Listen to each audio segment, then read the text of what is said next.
देखिए, आज दूसरे दिन भी लगातार लोगों का हुजूम यहाँ पर देखने को मिल रहा है। जैसे जैसे वक्त बीतता जा रहा है, लोग जुड़ते जा रहे हैं इस आंदोलन के साथ। लोगों को भी समझ में आ रहा है कि हम जो मांगनी रखे हैं, जो हमारी मांग है वो रास्त है, वो सही मांग है। इस वजह से जैसे जैसे लोगों को समझ में आ रहा है वो यहाँ पर आ रहे हैं और हर एक की मांग यही है कि औरंगाबाद को औरंगाबाद ही रहने देना चाहिए करके।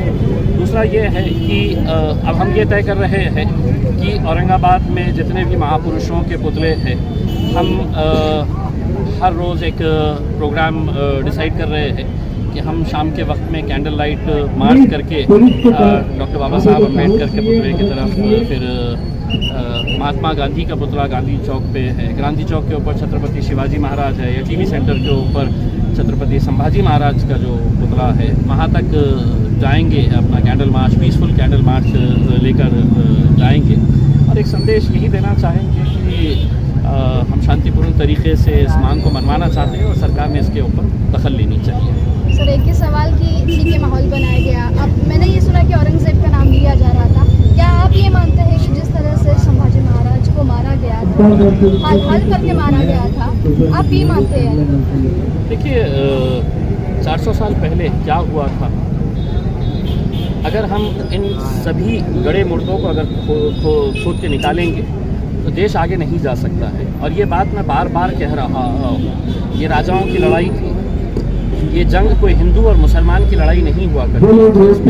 ये लड़ाई हमेशा से जो है ये सत्ता की लड़ाई हुआ करती थी और उस लड़ाई के अंदर क्या क्या हुआ है 300-400 साल पहले, मैं इसके ऊपर रोशनी नहीं डालना चाहता हूँ। और मेरी यही बात को सुप्रीम कोर्ट ने 8 दिन पहले जब एक पिटीशन फाइल किया गया है, तब तमाम उन शहरों के नाम बदल दिए जाए जिन शहरों के नाम उस वक्त के शासन ने बदले थे।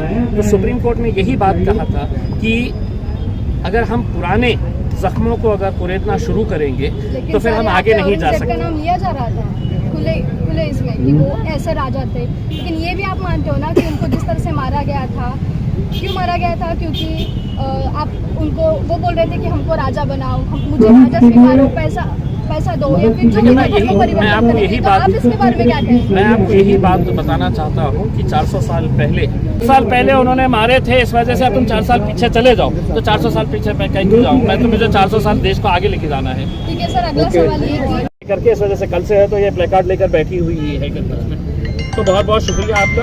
और आप बहुत अच्छी पत्रकार बनेगी उसके अंदर, और अच्छे पत्रकार, अच्छे खासदार भी। मैं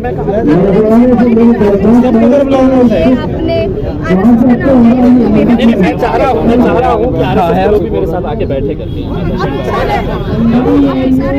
मैं बोल रहा हूँ ना उसमें। देखिए, ऐसा नहीं है कि आपको लग रहा होगा, मैं आपको यकीन के साथ कहता हूँ कि अगर कोई कट्टर शिव सैनिक है, कट्टर कोई भारतीय जनता पार्टी का कोई सदस्य है, कट्टर एकदम बिल्कुल हार्डकोर, और उसकी बेटी, उसका बेटा आपकी उम्र वाले हैं, आप उनसे जाके पूछिए, वो बोलेंगे कि नहीं, ये मेरा बाप कुछ भी कर रहा है, मुझे औरंगाबाद ही चाहिए हुआ था।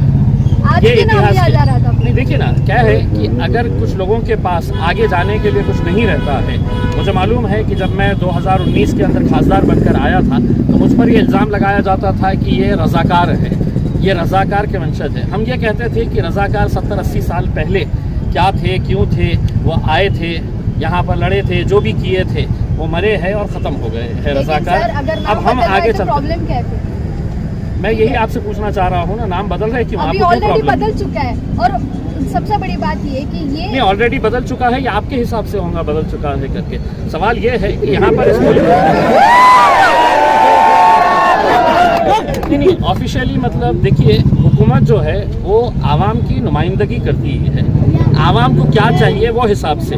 अब यहाँ पर अगर डिक्टेटरशिप आ गई है और यहाँ पर अगर हिटलर आके बैठ गए हैं और हिटलर ने बोल दिया है कि अब ये हो गया है तो ये हो गया है करके, उस वक्त चलता था उसमें। अब ये लोकतंत्र है, लोकतंत्र के अंदर ऐसी हुकुमशाही तो चल नहीं सकती है ना। जनता को अगर चाहिए औरंगाबाद तो औरंगाबाद ही रहेगा।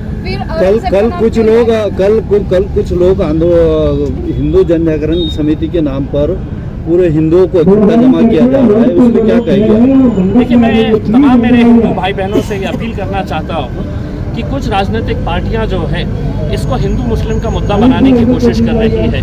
तमाम हिंदुत्ववादी संगठनों को बुलाया जा रहा है और उनको ये बताया जा रहा है कि नहीं, ये औरंगाबाद नाम नहीं होना चाहिए करके। तो कुछ पॉलिटिकल लोग अपना मकसद हल करने के लिए वो इस तरह की हरकत कर रहे हैं। लेकिन आम जो हमारे हिंदू भाई बहन है, मैं उनसे अपील करना चाहूँगा, इसका कोई जाति, धर्म और मज़हब से लेना देना नहीं है। ये मुद्दा हमारी पहचान से है और हमारी पहचान का मतलब ये है कि हम बचपन से ही औरंगाबाद नाम सुनते आए हैं। हमारी अपनी पहचान इसके साथ जुड़ी हुई है और ये नाम रहना चाहिए। और अगर किसी को लगता है कि छत्रपति संभाजी महाराज के नाम के ऊपर एक नया शहर बसाना चाहिए, तो मैं ये मांग करता हूँ सरकार से कि आप तो कुछ भी कर सकते हैं, एक अंतर्राष्ट्रीय दर्जे का नया शहर बसाइए और फिर इम्तियाज़ जलील से पूछिए कि इस शहर का नाम क्या रखना चाहिए, तो इम्तियाज़ जलील ये प्रस्ताव पास करेगा कि उस शहर का नाम छत्रपति संभाजी नगर रखना। कितने लोगों का समर्थन मिल रहा है आपको? कल से कितने लोगों का समर्थन मिला है? और इंडस्ट्री देखिए, आप खुद देख रहे हैं कि लोगों की तादाद बढ़ती जा रही है। और अगर लोगों का, अगर आप सिर्फ सरों का आंकड़ा गिनना चाह रहे हैं कि कितने लोग आए हैं, तो मुझे सरकार की तरफ से बता दे कि तुम्हारे साथ कितने लोग हैं। मैं औरंगाबाद की सड़कों के ऊपर सरों का समंदर लगाता हूँ। सर, जिस राजा ने, जिसने संभाजी महाराज को इतने हाल करके मारा, मैं यही क्वेश्चन रिपीट कर रही हूँ, उसका नाम लिया गया। और दूसरी बात ये फिर से जा रहा है, तो प्रॉब्लम क्या? अगर आप कह रहे हैं आप उनकी रिस्पेक्ट करते हो, प्रॉब्लम क्या है? मुझे ऐसा लगता है कि औरंगजेब से सबसे ज़्यादा मोहब्बत आप करती।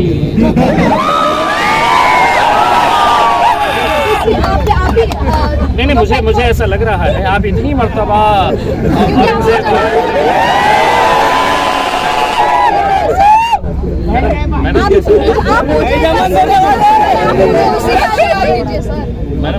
मैं ठीक है, मैं आपके जोश को मैं मानता हूँ, लेकिन मैं आपको इतना बता दूं कि आपकी जितनी उम्र है उतने साल तो मैंने पत्रकारिता मैंने खुद कि सर अगर नाम बदला गया है तो बदतमीजी नहीं। मेरा यही कहना है, ये आपके हिसाब से, सरकार के हिसाब से, ये भाजपा के हिसाब से, ये शिवसेना के हिसाब से ये नाम बदला गया है। औरंगाबाद में रहने वाले लोगों के हिसाब से नाम बदला नहीं। लेकिन हम ये भी नहीं बोल सकते ना सर कि वही सवाल फिर से कि जिस राजा ने छत्रपति संभाजी महाराज को मारा था वो सही था या गलत था? मैडम, अगर बात निकलेगी तो बहुत दूर तक जाएगी। बोलिए सर, बोलिए। अगर मैं गुजरात के दंगों की अगर बात निकाल दूँ, मैं अगर गुजरात के दंगों की अगर बात निकाल दूँ और ये कहूँ कि उस वक्त जो कत्ले आम हुआ था वो आज कहाँ पर जाकर बैठे हुए हैं, तो बात दूर तक जाएगी। इस वजह से मैं चाहूँगा कि हमारी मांग जो है, नहीं, आपका मुद्दा जो आपके कानों को अच्छा लगता है आप वही सुनना चाहिए। सर, जब आप जो सवाल मैंने 3-4 बार पूछा, मुझे बस उसी का जवाब चाहिए कि अगर नाम बदला गया है तो अगर आप भी रिस्पेक्ट करते तो नहीं, रिस्पेक्ट करने का मतलब ये थोड़ी है कि मैं रिस्पेक्ट करता हूँ तो आप बोलेंगे कि नहीं, आप मेरे घर का नाम भी बदल डालो, इम्तियाज़ जलील तुम्हारा नाम मुझे पसंद नहीं है, तुम्हारा नाम भी बदल डालो। ऐसा तो नहीं हो सकता। इस देश के अंदर लोकतंत्र है ना, उसमें कहीं ना कहीं I have the right to voice my protest. Don't I have that right? I have that right. This is a democratic country. This is not a dictatorship country wherein you say कि no, because Narendra Modi has declared that this name has to be there, it has to be there. No, it can't be. मैं नहीं मानता हूँ उसमें। और ये this is the beauty. देखिए, भारत देश की खूबसूरती इसी बात के अंदर है, हमारे लोकतंत्र की खूबसूरती इसी बात के अंदर है कि हम अलग अलग जाति, मजहब, धर्म, अलग अलग कपड़े पहनने के हमारे अलग अलग ढंग है, खाने पीने के अलग अलग तरीके हैं। उसके बावजूद भी मैं और आप में कॉमन क्या है? आप भी भारतीय है और मैं भी भारतीय हूँ। उसके अंदर ये हमारी खास बात ये है, इसके अंदर हमारे मतभेद हो सकते हैं, हमारी विचारधारा अलग हो सकती है। अब आप मुझसे कहेंगे